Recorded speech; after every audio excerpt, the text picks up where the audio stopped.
Hello and welcome everyone to our new channel. We're calling it In the Field with Redwood Ag. We're going to use this channel this year to go through the different learning processes and try to make it through the school year. It's predominantly going to be made to make content for everything we need to do for our ag lessons. The idea of this channel is that we can share it, we can watch things over, and we can get the real gist of what we're talking about. I'm getting a lot of questions lately about how we're going to do this school year, and I get a lot of phone calls that are like, how are you going to teach welding over a computer? Well, we know that that's not going to happen. So I've been working to get things set up for us, and I want to show you what I think our plan's going to be and walk you through it. Okay? The plan for this year. We're predominantly going to use some learning systems to get us through. We're going to communicate with Zoom. So that'll be a lot of our communication.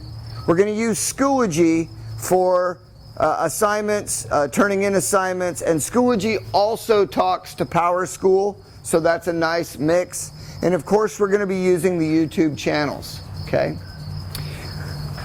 Clearly I cannot do the whole school year like we usually do, or at least the beginning of it, with teaching welding and having us in the shop. I don't get the privilege of being with you. So I'm going to slightly modify the syllabus to make things work. So when we're looking at ag curriculum this year, in ag mechanics, if you're one of my more advanced students, when we're doing lessons on that, I'm going to try to do stuff from the field to show you and bring concepts alive. I'm trying to bring concepts alive like weld test, certified welding, and things like that. If you're one of my newer students or one of my younger students, we're going to be hitting the fundamentals of the welding industry and doing so without the hands-on component. Believe me, folks, I know that the hands-on component is the #1 part of our program, and we are going to get back to that. This mud hole we're in, it will pass, and we will get back to that. But my dad always said, never say whoa in a mud hole, so we're going to keep going right now. Along with all the ag mechanics lessons, we're going to jump in and learn some stuff about animal science. And this morning we're on location at the school farm. We have the opportunity out here to look at some different animal science projects. We're going to talk about the animal science industry, and there's so many people in our program that are very interested in that aspect, and we're going to make it come full circle. Along with animal science, going hand in hand, is our regenerative agriculture idea that we're trying to do out at the school farm. We're going to dive into things like carbon sequestration, planned rotational grazing, things like that, and make them work. If this deal lasts long enough, we're going to jump into some ag business, and I'm going to have especially my older students develop a fictitious farm where they have to choose what type of ag mechanics projects they're going to be putting out, what kind of animal science they're going to have on their place, what kind of crop science, and that sort of stuff. So those are some long-term thinking if this continues throughout the fall. But we're really going to jump into this stuff, okay?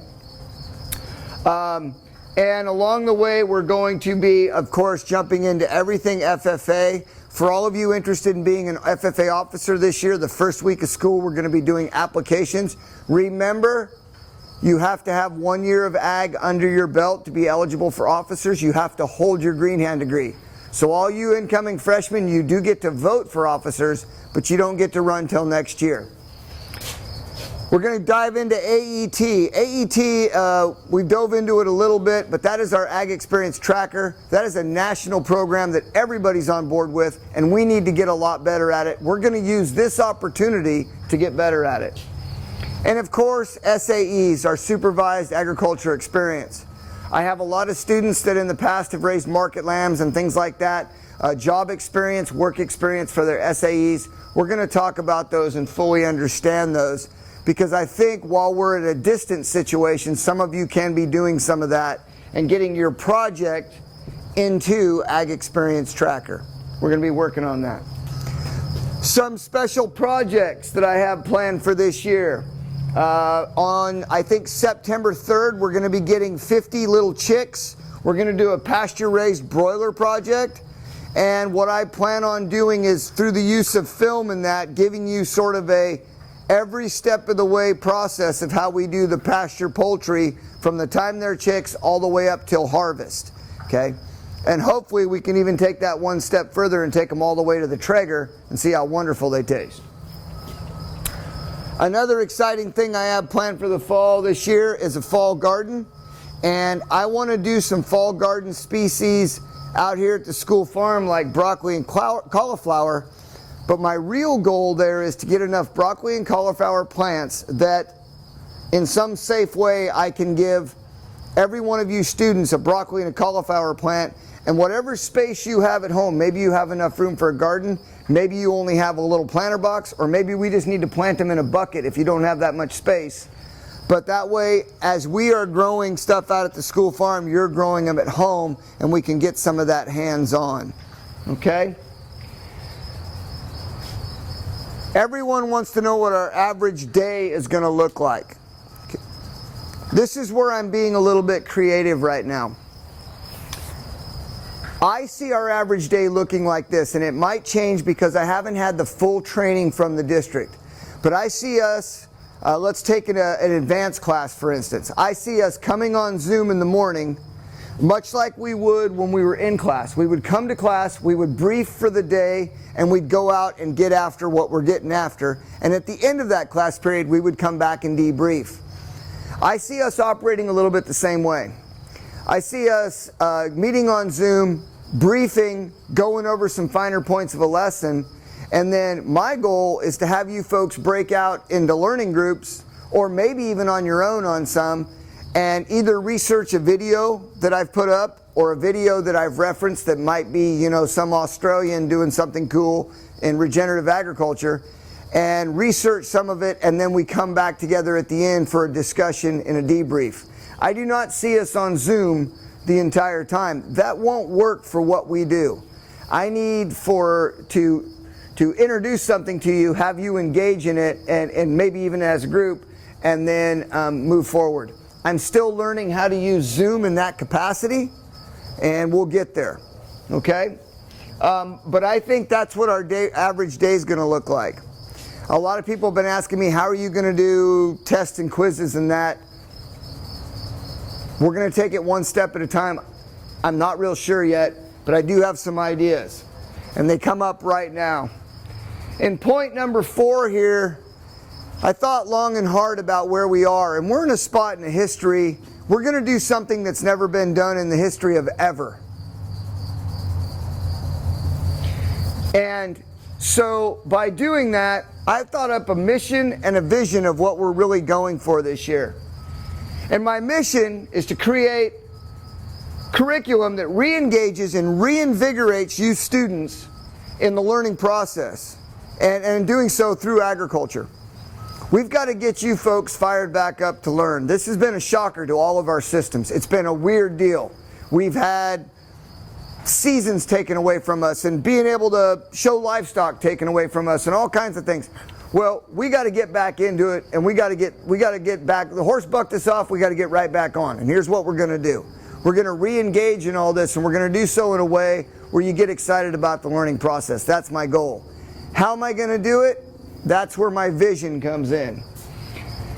My vision here, and this is my vision as a teacher, but I really want to encourage you to adopt this vision as a student this fall, and really have a checkup from the neck up and think about what you want to do. But my vision for me, I got to be dynamic. Okay? It's very easy for me to be dynamic when I'm standing in front of you, or I'm teaching you something hands over your shoulder, hands on. Okay, now I got to see if I can be dynamic when we're not even in the same room. So I'm going to strive to be dynamic. I'm going to be fluid. Things are going to have to change as we're going through this year. We're learning. Okay? I'm going to utilize all the principles in that great book, Extreme Ownership by Jocko Willink. I love that book. I've showed it to all the officers. I've talked to you in class many times about it. The principles in there we're going to talk about when we go through FFA, and we're talking about leadership. But there's so many principles in there that really apply to this year. I'm going to have a growth mindset. If you think about it, folks, I'm a first-year teacher right now. This is the first time I've ever done this. So I got to have a growth mindset. I got to quit thinking that I'm something special, and I got to get down in the weeds and in the dirt and make it happen for you guys. Okay? So I really got to have that growth mindset and be humble about it. And I got to have a little luck along the way. I got to hope that the internet connection stays up, that you folks have it in your hearts to stay with me, and we get through this. On the far end of this deal, folks, I think we're going to get better.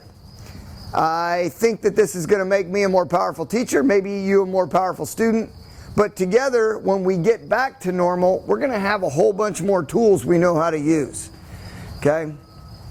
Mark Twain always said, never let school get in the way of your education. All right? That applies here. We might not be in school. We might have things in our way, but we're not going to let it slow us down from learning really cool stuff about agriculture. I look forward to this school year. I look forward to the challenge. I miss all of you terribly. And I cannot wait for us to be together again. But in the meantime, we're going to dive into this. We're going to be in the field together, and we're going to make it happen. So from the new channel of In the Field with Redwood Ag Mechanics, coming at you live, we thank you, and we'll see you in class.